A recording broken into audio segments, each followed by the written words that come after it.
doit être un vecteur de la consolidation de notre culture africaine. Et cela doit être entendu. Et nous ne devons pas constamment nous laisser inféoder par la culture des autres. Il nous faut, nous aussi, dans le cinéma, traduire les valeurs positives qui font les fondements de la société africaine. Pour continuer à exister, le cinéma africain doit sans cesse se questionner, s'adapter aux nouvelles technologies, se professionnaliser et rechercher les fondements de son autofinancement grâce aux nécessaires mesures structurelles des pouvoirs publics. À l'heure de la mondialisation, le cinéma africain doit s'évertuer à présenter l'Afrique dans toute sa réalité et sa profondeur et à puiser dans son riche patrimoine culturel les fondements de ses créations.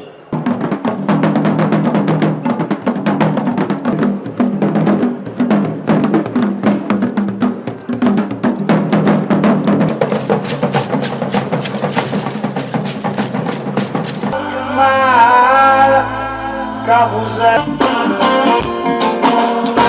enfant du Bible Duty. Jérusalem, d'accepter, c'est péché, c'est Mahomet n'est pas un prophète.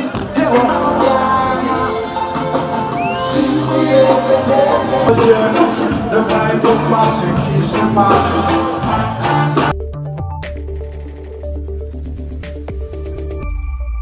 Le FESPACO, ce n'est plus seulement venir voir des films, ce n'est plus seulement les côtés off, mais c'est en même temps le renforcement d'un espace de réflexion sur le devenir donc, du cinéma et de l'audiovisuel pour que l'Afrique puisse vraiment, véritablement jouer sa partition dans un environnement où aujourd'hui on constate que l'Afrique est un enjeu, mais encore plus les contenus cinématographiques et audiovisuels aujourd'hui sont devenus un enjeu important. FESPACO doit jouer sa partition aussi à ce niveau-là, en tant que vitrine du cinéma africain, faire la promotion donc de l'économie de la culture, donc faire la promotion de l'industrie du cinéma et de l'audiovisuel. Et nous sommes dans cet élan-là. C'est pourquoi vous comprenez aussi que de plus en plus, le FESPACO s'ouvre au partenariat avec le privé pour innover. C'est un marché encore embryonnaire pour deux questions. C'est la question de la distribution, parce qu'il a encore du mal à se distribuer, et de la diffusion, parce qu'il y a encore très peu de salles de cinéma, que les systèmes de VOD sont dans beaucoup de pays encore embryonnaires. Donc c'est un marché qui naît.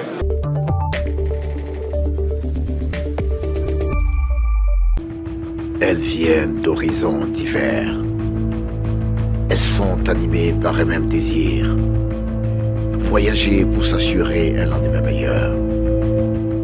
Mais les routes réservent bien des surprises. Chaque frontière raconte son histoire.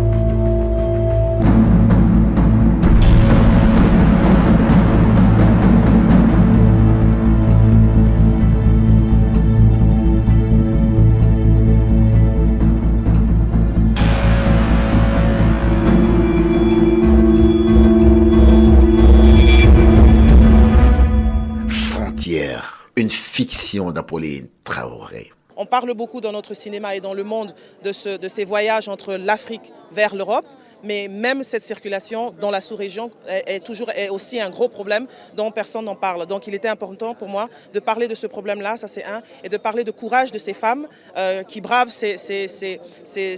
presque ces interdits pour faire ce qu'elles veulent pour nourrir leur famille. Pour moi, ce film, c'est un hymne à la femme.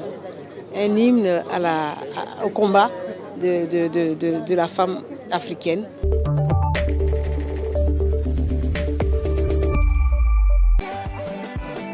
Un mariage rocambolesque, des personnages hauts en couleur et beaucoup d'humour. Le film The Wedding Party, la fête de mariage, bat tous les records au box-office nigérian. 2 mois après sa sortie, cette comédie à la fois loufoque et glamour a déjà généré 1,2 million d'euros de recettes, du jamais vu. C'est même la première fois qu'un film nigérian fait plus d'entrées à domicile que les blockbusters hollywoodiens. La réalisatrice ne s'attendait pas à un tel succès pour son premier long métrage. C'est une chose de réussir, mais c'en est une autre de casser la baraque. On a cassé la baraque. Et ce que je sais, c'est que c'est un gros succès. Pas seulement un succès, mais je n'y étais pas prête. À l'affiche dans la plupart des cinémas du pays, le film compte le mariage controversé d'un couple issu de deux ethnies rivales mais complices du Nigeria, les Yoruba, les Igbo.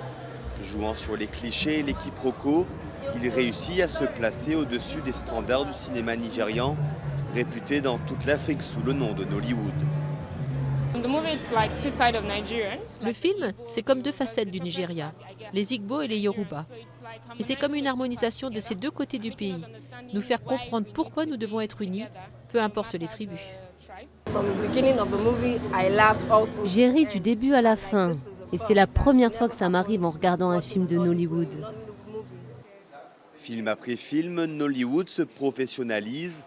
Abiola dirige une école de cinéma à Lagos où elle forme les réalisateurs de demain, un secteur en plein essor, malgré la crise économique qui plombe le pays.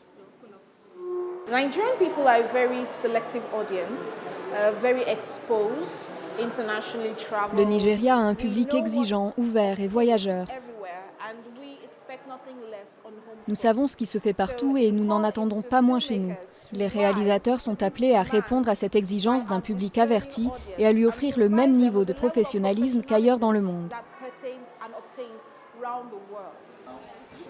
Le Nigeria n'a toutefois pas à rougir de sa production.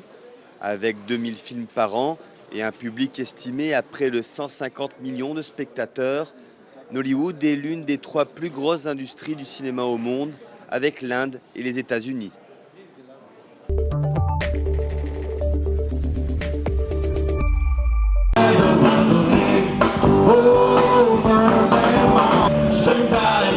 Le plus beau métier de la vie est la musique, selon le Togolais Dimadjo Kwame Atisso, connu sous Toto Tilati, un artiste musicien dès le bas âge. Il y avait un grand orchestre dans ma maison, il s'appelait Echo National. Et c'est là où il y avait des grands musiciens. Manu Dibango était passé là-bas, Afia Mala, Salif Keita et Bella Bello, tous ces gens sont passés dans ma maison. Et du coup, j'ai suivi les traces, les pas de mes grands frères. Donc tout petit, moi je suivais ces pas. Tout potentiel qui manque des facteurs d'éclosion reste à l'état embryonnaire et plus national. Et j'ai mon album qui est sur le marché, qui est sorti, ça fait déjà 3 ans et demi, voire 4 ans, qui a pour titre New Age, la Renaissance, des vraies structures, des écoles, je parle des écoles de musique, on n'en a pas ici. Franchement, moi je trouve que c'est les cabarets qui sont les vraies écoles de musique par ici. 55 ans après l'indépendance, le monde musical est encore au seuil de ses beaux jours au Togo, selon l'artiste. Par exemple, tu vas au Bénin, et je donne toujours l'exemple du Bénin à côté, et du Ghana à côté aussi. Il y a plein d'écoles de musique en privé, et que ce soit pour le gouvernement, et ils ont eu des bons financements, des bonnes subventions. C'est tout récemment que le statut des artistes a été voté ici. Et le contenu jusqu'à présent, nous, quelques personnes, on n'est pas encore partis. Faire des prestations en live dans des bars, restaurants, boîtes de nuit restent à nos jours les seuls moyens palliatifs à bon nombre des artistes musiciens au Togo de réunir un monde autour de leurs talents. Difficile de dire devant les caméras ce qu'ils reçoivent des promoteurs de ces lieux où ils font la prestation en live. 3 fois dans la semaine, ce qui est le vendredi, samedi et le dimanche. On fait 3 heures de prestation. La révolution numérique, aussi bien qu'il facilite la vie aux artistes, participe plus à la dégradation de la vente des œuvres musicales, puisque les logiciels sont à la portée de tous, selon Toto Tilati, qui préfère plus le live.